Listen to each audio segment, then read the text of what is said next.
지난주에 정호진 장로님 임직식 행사가 있었는데요. 임직식 인사를 하면서 마태복음 22장 37절 말씀을 인용했습니다. 내 마음을 다하고 목숨을 다하고 뜻을 다하여 주 너의 하나님을 사랑하라. 그런데 공교롭게도 이번 주 성서일과 본문 가운데 하나인 마가복음 12장 30절 말씀에도 내 마음을 다하고 목숨을 다하고 뜻을 다하고 힘을 다하여 주 너의 하나님을 사랑하라 라고 하는 말씀이 포함되어 있었습니다. 두 말씀이 똑같은 말씀이에요. 굳이 차이를 찾자면 오늘 우리가 읽은 마가복음에는 힘을 다하여 라고 하는 말씀이 하나 더 추가되어 있는 것만 조금 다를 뿐입니다. 그런데 지난주에 정원진 장로님 이 말씀을 읽다가 울컥하셔가지고 대성통곡을 하셨어요. 그 동영상이 교회 홈페이지에 올라가 있는데요. 아마 우리 교회 교인들 가운데 그런 분들도 있을지 모르겠지만 대놓고 왜 이렇게 우셨어요? 라고 차마 물어보지는 못했을 겁니다. 하지만 대부분은 다 그 이유를 어느 정도 짐작을 하고 있겠죠. 아이고, 장로가 돼가지고 마음을 다하고 목숨을 다하고 뜻을 다해서 하나님을 사랑해야 되는데 정말 그렇게 할 수 있을까? 그런 생각이 좀 드는 거죠. 또 이웃과 성도를 섬기는 장로가 되어야 하는데 잘 할 수 있을까? 아마 이런 걱정과 고민과 또 무거운 마음, 이런 것들이 아마 담겨 있었던 것이 아닐까, 이런 생각을 해보게 됩니다. 그런데 지난주에 그 말씀 인용한 다음에 오늘 이 말씀이 딱 나오는 걸 보고 제가 어떤 생각을 하냐면, 이 말씀은 장로가 되어야 하는 사람에게만 주시는 말씀이 아니라 모든 성도들에게 주시는 말씀이구나, 이런 생각을 해보게 되었습니다. 저와 여러분에게도 이 말씀은 소중한 말씀, 꼭 되새겨 보아야 하는 말씀이라는 것이죠. 그런데 이 말씀이 그 의미를 생각해보면 생각해볼수록 결코 쉽지 않다는 사실을 알 수가 있습니다. 마음을 다하여 하나님을 사랑하라.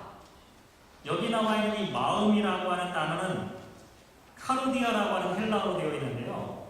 원래 그 단어는 심장을 나타내는 단어입니다. 심장. 유대인들은 마음과 정성과 뜻 이런 단어를 사용할 때 신체 기관을 사용하는 그런 풍습이 있는데 마음은 심장이다. 그래서 마음과 내부와 중심, 양심 이런 것들을 전부 다 이 카르디아라고 하는 단어로 설명합니다. 결국 심장의 전부, 마음의 전부, 통째로 하나님을 사랑하는데 사랑하라 라고 하는 뜻으로 번역을 해볼 수가 있겠죠. 또 사랑하라 라고 하는 이 단어도 여러분 잘 알고 계시는 아가페라고 하는 단어의 미래형입니다. 우리가 보통 남녀 간의 사랑이나 이런 단어를 표현할 때는 필레오라고 하는 단어를 사용하는데 무조건적인 사랑을 나타내는 아가페적 사랑을 이야기하는 것이죠. 목숨을 다하여 하나님을 사랑하라. 목숨이라고 하는 단어는 푸시케라고 하는 단어가 되어 있습니다. 이거 호흡이에요. 호흡. 인간의 목숨은 하나님이 주신 호흡으로부터 시작되었다라고 하는 의미가 있기 때문에 목숨을 호흡이라고 하는 단어로 설명하죠. 우리의 영혼의 호흡을 다해서 하나님을 사랑하라. 뜻을 다하여 하나님을 사랑하라. 뜻이라고 하는 단어는 디아노니아라고 하는 단어로 되어 있습니다. 사고와 생각과 지성을 뜻하는 단어입니다. 우리의 지적인 능력과 통찰력을 모두 동원하라 라고 하는 의미입니다. 맹목적으로가 아니라 분명한 이해력과 분별력을 가지고 하나님을 사랑하라 라고 말씀하시는 거죠. 더군다나 이 말씀을 하시면서 계속 반복되는 단어가 다하라 라고 하는 말씀인데 영어로는 all, whole, complete 이런 단어로 번역됩니다. 적당히 할 수 있는 만큼이 아니라 우리의 모든 에너지를 다 동원해서 사랑하라. 영어 성경 NIV 성경을 보면 Love the Lord your God with all your heart and with all your soul and with all your mind and with all your strength 이렇게 되어 있어요. 우리의 마음과 모든 목숨과 모든 생각과 모든 힘을 다해 하나님을 사랑하라. 이렇게 생각해보니 전호진 장로님이 눈물을 흘리신 이유를 어느 정도 이해해 볼 수가 있을 것 같습니다. 어떻게 우리가 이 말씀대로 살아갈 수 있을까? 어떻게 우리가 이 말씀대로 살아갈 수 있을까? 지난 한 주간 동안 이 말씀을 묵상하면서 동시에 성서일과에 나와 있는 룻기 말씀을 함께 생각해 보았습니다. 그러면서 마음과 목숨과 뜻과 힘을 다해 하나님과 이웃을 사랑하는 것이 어쩌면 이 룻기에 나와 있는 것이 아닐까 이런 생각을 해보았죠. 룻기는 아주 유명한 책입니다. 짧지만 감동적인 그런 문학 작품이죠. 사사시대를 배경으로 하고 있고요. 등장인물들이 있는데요. 좀 기억하실 필요가 있습니다. 내용 전개를 이해하기 위해서. 아버지의 이름은 엘리멜렉라고 하는 사람이고 부인의 이름은 나오미입니다. 두 아들이 있습니다. 큰 아들은 말론이고 두 번째 아들은 기럨입니다. 둘 다 결혼했습니다. 큰 며느리는 오르바이고 둘째 며느리가 룻입니다. 이 가정은 저와 여러분처럼 이민자 가정입니다. 처음에는 이민을 떠난 사람들이 아니었는데 유다 베들레헴에서 살고 있었습니다. 그러다가 흉년 때문에 모압으로 이민을 떠나간 것이죠. 거기서 한 10여 년을 살았습니다. 여러 가지 우여곡절이 있었습니다. 불행하게도 아버지 혹은 남편인 엘리멜렉가 죽게 되었습니다. 엎친 데 덮친적으로 두 아들 말론과 기럨도 병에 걸려 죽고 말았습니다. 결국 이 가정에 남자들은 다 죽었고 여자들만 3명 남았습니다. 나오미와 룻과 오르바. 이렇게 되자 나오미는 역이민을 생각합니다.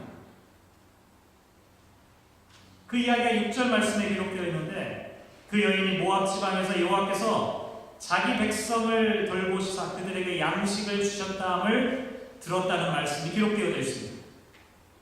모압으로 이민을 떠나갈 때는 베들레헴에 흉년이 들었기 때문에 그 고향을 떠나 모압으로 간 것인데 이제는 거꾸로 고향에 흉년이 들었다는 소식을 듣고 역이민을 생각하게 되는 것이죠. 그런데 막상 고향으로 돌아오려고 하니까 마음에 걸리는 게 있었습니다. 일찍 죽은 두 아들의 아내인 룻과 오르바였습니다. 이들은 모두 모압 여자들이었습니다.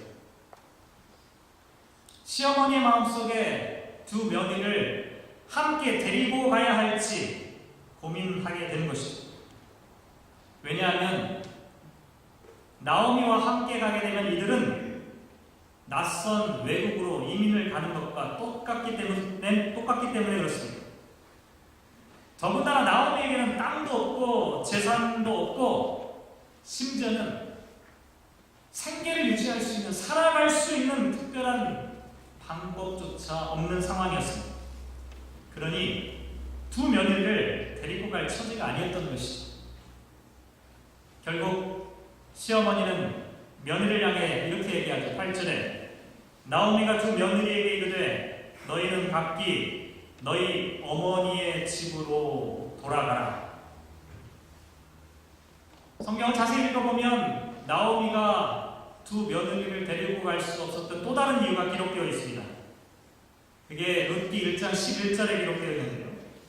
나오미가 이르되 내 딸들아 돌아가라. 너희가 어찌 나와 함께 가려느냐? 내 태중에 너희의 남편들 아들들이 아직 있느냐? 라는 이야기를 합니다. 또 12절 13절 계속 읽어보면 내 딸들아 되돌아가라. 나는 늙었으니 남편을 두지 못할지라. 가령 내가 소망이 있다고 말한다든지 오늘 밤에 남편을 두어 아들들을 낳는다 하더라도 너희가 어찌 그들이 자라기를 기다리겠으며 어찌 남편 없이 지나겠다고 결심하겠느냐 라고 하는 말을 하죠. 지금 우리가 이 말씀을 읽어보면 대단히 이상한 말씀입니다. 그런데 왜 이런 이야기가 나왔냐면 고대 이스라엘에는 아주 독특한 결혼 풍습이 있었기 때문에 그렇습니다. 신명기 25장 5절과 6절 말씀을 보면 형제 중에 자식이 없어 죽은 경우에는 살아있는 다른 형제가 대신 결혼해서 자식을 낳아 대를 이어가도록 하는 그런 풍습이 있었습니다. 지금 우리가 생각하면 너무 이상한 일이죠. 그런데 이와 같은 풍습이 생겼던 이유는 어느 한 형제라도 후손이 끊어지지 않도록 하기 위해서 생긴 풍습이었습니다. 그런데 이런 풍습이 있다 하더라도 나오미에게는 두 며느리의 미래를 보장해 줄 수 있는 방법이 전혀 없다는 사실을 알고 있었습니다. 죽은 두 아들 외에 다른 형제도 없었고 나오미 자신도 늙었기 때문에 다른 사람과 다시 결혼하는 것도 어렵고 설사 결혼해서 살아간다고 해도 아이를 낳기도 어렵고 아이를 낳는다고 해도 그 아기가 클 때까지 기다릴 수도 없다고 생각했기 때문이죠. 결국 그 시어머니 나오미는 오르머와 룻을 데리고 가는 것이 너무나 잔인한 일이라고 생각했습니다. 그래서 며느리들에게 너희들 각자 삶을 찾아서 돌아가라 이렇게 말하는 것이죠. 이런 상황이 저와 여러분에게 만약에 주어진다면 우리가 두 며느리의 입장이라면 어떻게 하는 것이 좋을까요? 물론 시어머니 나오미와의 인간적인 관계 또 정도 중요합니다. 그런데 제가 볼 때 며느리들이 선택할 수 있는 일은 너무나 분명해 보입니다. 왜냐하면 나오미를 쫓아낸다는 것은 상식적인 선택이 아니기 때문에 그렇습니다. 낯선 외국에 아무런 경제 능력이 없는 시어머니를 따라가는 것은 제정신을 갖고 있는 사람이 할 짓이 아닙니다. 이럴 때는 그냥 시어머니가 이런 얘기를 해줄 때 못 이기는 척하고 떠나가는 것이 현명한 모습이겠죠. 그런데 오늘 본문 14절 말씀을 보면 그들이 소리를 높여 다시 울더니 오르바는 그 시어머니에게 입맞추되 룻은 그를 붙쫓았더라 라고 말합니다. 두 며느리가 있는데 오르바는 이별의 이사를 눈물로 하면서 떠나갔지만 또 다른 며느리 룻은 시어머니를 붙쫓았다라고 말하는 것이죠. 이게 우리가 오늘 생각해 볼 중요한 내용입니다. 룻이 시어머니를 붙쫓았다라고 하는 것이 도대체 어떤 의미일까? 히브리어 나바크라고 하는 단어에서 이 말을 번역했는데 한국말 사전을 찾아보면 붙쫓는다라고 하는 것은 공경하거나 마음으로 가까이 섬기며 따르는 것을 의미합니다. 그래서 굳게 결합하다, 붙들고 늘어지다라고 하는 의미를 갖고 있습니다. 똑같은 단어를 창세기 2장 24절에 보면 남자가 부모를 떠나 그의 아내와 합하여 이 합한다라고 하는 단어가 이 다바크라고 하는 단어로 되어져 있습니다.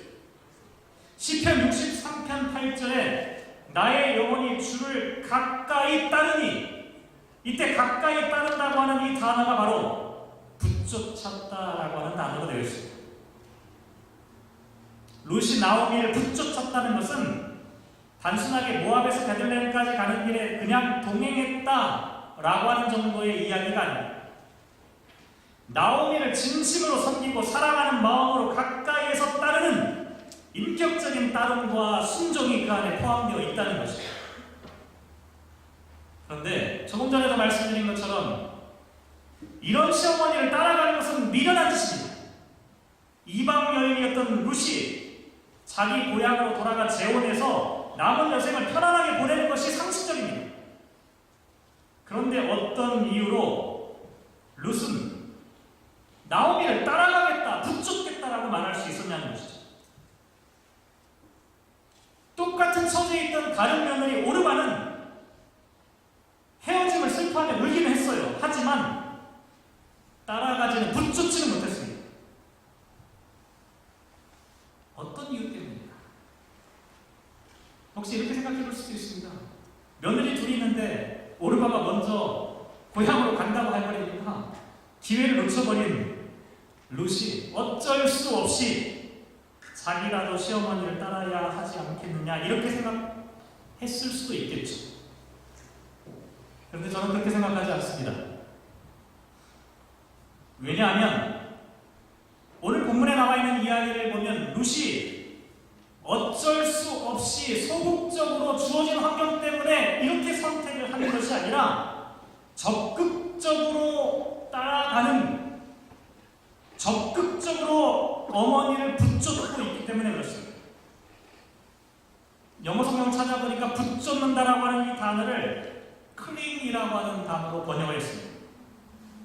마치 젖은 낙엽이 땅에 딱 붙어서 쉽게 떨어지지 않는 것처럼 착 하나 붙어있는 모습을 나타내는 것이죠. 어쩔 수 없이 붙잡는 것이 아니라는 겁니다. 단순히 룻이 마음씨가 착하고 효성이 착한 지극한 여인이었기 때문에 나오미를 따라갈 것이 아니었다는 것입니다. 제가 볼 때는 룻은 무엇인가 확실한 것을 봤기 때문입니다. 무엇인가 확실한 것을 나오미에게 보았습니다. 그러니까 나오미를 붙잡겠다라고 말하는 것이죠. 그러면 룻이 보았던 그 확실한 것은 과연 무엇일까? 이방년이었던 룻이 엘리멜렉의 집안으로 시집을 왔을 때 처음에는 남편이 좋아서 다른 생각할 겨를이 없었겠죠. 그런데 이 가정에 시집 와서 살다 보니까 조금씩 뭔가 다른 점을 발견하기 시작했습니다. 표면적으로 가장 많이 달랐던 점은 뭐냐면 자기와 같은 모압 사람들은 전부 다 그모스 신을 섬기고 있는데 이민자의 가정이었던 이 엘리멜레크의 가정은 하나님이라고 하는 존재를 믿는 사람들이었습니다. 처음에는 이게 너무 이상했겠죠. 너무 다르니까 아마 어색했을 것입니다. 그런데 이방인으로 살면서 평생 하나님에 대해 알지 못했던 룻은 시어머니와 그 가족들과의 만남을 통해서 조금씩 이들이 믿고 있는 하나님에 대해서 알기 시작했습니다. 무엇보다 그의 시아버지였던 엘리멜레크는 일찍 돌아가시긴 했지만 신실한 신앙인이었습니다. 왜냐하면 그의 이름을 보면 그의 삶을 알 수가 있는데 엘리멜레크라고 하는 이 단어는 멜레크라는 단어가 왕이라는 뜻입니다. 엘은 하나님이라는 뜻이에요. 하나님이 나의 왕이다라고 하는 그 신앙 고백이 엘리멜레크의 이름의 뜻입니다. 시아버지는 하나님을 절대적으로 섬기는 사람이었다는 것이죠. 시어머니 나오미의 이름의 뜻은 사랑스러운 여인이라는 뜻입니다. 두 시아버지와 시부모님은 하나님을 전심으로 섬기면서 풍성한 사랑을 누리는 사람들이었다는 것이죠. 또 오늘 본문 8절 말씀에 보면 너희가 죽은 자들과 나를 선대한 것 같이 여호와께서 너희를 선대하시기를 원한다라고 하는 말씀이 기록되어 있습니다. 비록 이 가정은 경제적으로는 어려웠지만 엘리멜레크와 나오미는 하나님의 사랑과 친절을 두 며느리에게 아낌없이 베풀었고 두 며느리도 엘리멜레크와 나오미를 지극정성으로 섬기게 되었다는 것이죠. 그러면서 룻은 깨달은 겁니다. 이 가정이야말로 참된 행복이 있는 가정이다.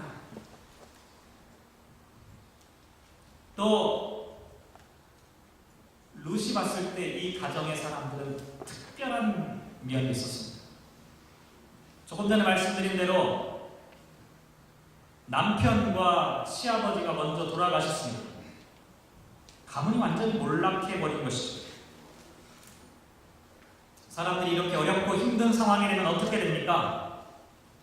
마음도 지치고 흔들리고 연약해지고 다른 사람을 원망하거나 악을 행하기가 쉽습니다. 다른 사람들에게 상처를 주거나 이기적인 인간의 본성을 드러내기가 쉽습니다. 그런데 룻이 보았던 나오미 그 시어머니의 모습은 그렇지가 않았던 것입니다. 며느리들이 고생할 것을 염려해서 고향으로 돌아가도록 한 것이죠. 룻이 볼 때 나오미는 불행 가운데서도 함께 하시는 하나님을 신뢰하는 사람이었습니다. 하나님의 선대하심을 바라보았고 하나님을 붙잡는 삶을 살고 있었습니다. 이와 같은 나오미 시어머니의 모습이 이방 여인이었던 룻에게 깊은 영향을 끼치게 된 것입니다. 그래서 룻은 16절과 17절에 어머니께서 가시는 곳에 나도 가고 어머니께서 머무시는 곳에서 나도 머물겠나이다. 어머니의 백성이 나의 백성이 되고 어머니의 하나님이 나의 하나님이 되시리니 어머니께서 죽으시는 곳에서 나도 죽어 거기 묻힐 것이다. 만일 내가 죽는 일 외에 어머니를 떠나면 여호와께서 내게 벌을 내리시고 더 내리시기를 원하나이다. 룻은 책임감에서 시어머니를 따라가는 것이 아닙니다. 도덕적인 이유 때문에 따라가는 것도 아닙니다. 그저 마음씨가 착했기 때문도 아닙니다. 룻은 나오미와의 만남을 통해서 인생에서 가장 확실한 것이 무엇인지를 알게 되었습니다. 세상 사람들은 나오미가 빈털털이라고 말했습니다. 모든 것을 잃어버린 불행한 사람이라고 생각했겠죠. 하지만 룻이 보기에 그의 시어머니에게는 전혀 다른 게 있었습니다. 아무도 볼 수 없었지만 확실한 무엇이 있었습니다. 그것은 바로 나오미가 붙잡고 있는 하나님이었습니다. 어떠한 어려움에도 흔들리지 않는 나오미를 보면서 하나님에 대한 생각들을 하게 되는 것이죠. 그러자 룻은 주저하지 않고 나오미에게 찰싹 달라붙겠다고 말했던 것이죠. 그게 룻이 나오미를 붙잡았다라고 하는 말입니다. 단순히 마음만 생각만 같이 하는 것이 아니라 몸도 함께 가고 의지와 감정이 함께 움직여 심지어는 그의 목숨까지도 그의 어머니와 함께 하겠다라고 이야기하는 것이죠. 이 장면을 머릿속에 한번 생각해 보면 여러 가지 생각을 해볼 수가 있는데요.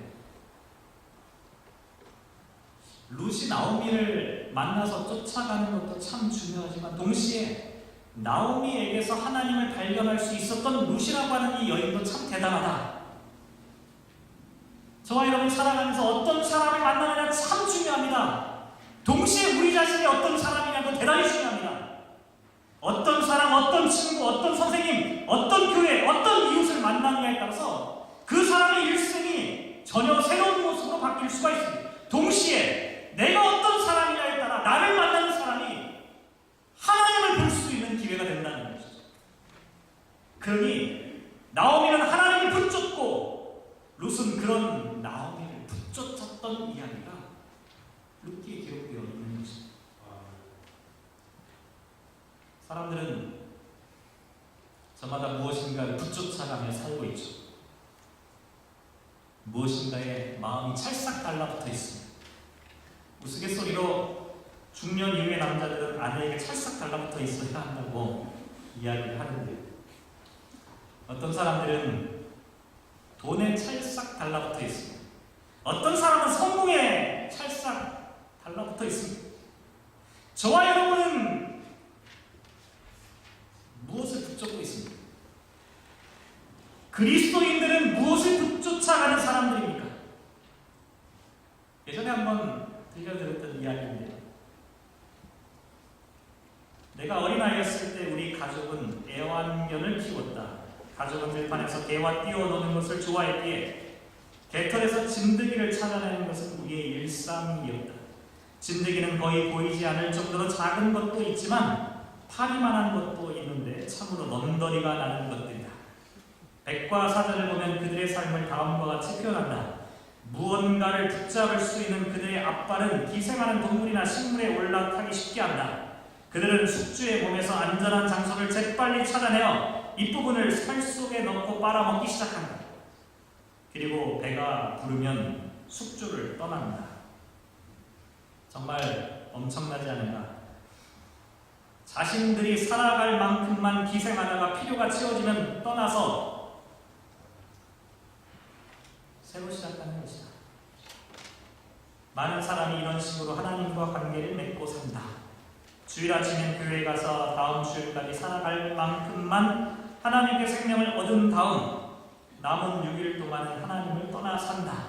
당신은 어떤 사람인가? 어떻게 사는 것이 마음을 다하고 목숨을 다하고 뜻을 다하고 힘을 다하여 하나님을 사랑하며 사는 것일까요? 어떻게 살아야 우리는 예수님께서 말씀하신 것처럼 내 이웃을 내 몸처럼 사랑하며 살 수 있을까요? 나오미는 하나님을 붙쫓았던 여인이었습니다. 그런 나오미를 룻이 붙쫓고 있습니다. 하나님을 사랑하고 내 이웃을 내 몸처럼 사랑하며 사는 길은 이렇게 붙쫓아가며 사는 것이죠. 그저 자신이 살아갈 만큼만 기생하다가 필요가 채워지면 훌쩍 따라가는 이 세상 속에서 참으로 주님을 붙쫓는 사람, 또 그런 사람들을 붙쫓아가는 것, 이게 신앙 공동체의 모습이 아닌가. 사랑하는 성도 여러분, 마음을 다하고 목숨을 다하고 뜻을 다하고 힘을 다하여 우리 이 길을 함께 걸어가시길 주님의 이름으로 기원합니다. 기도하겠습니다.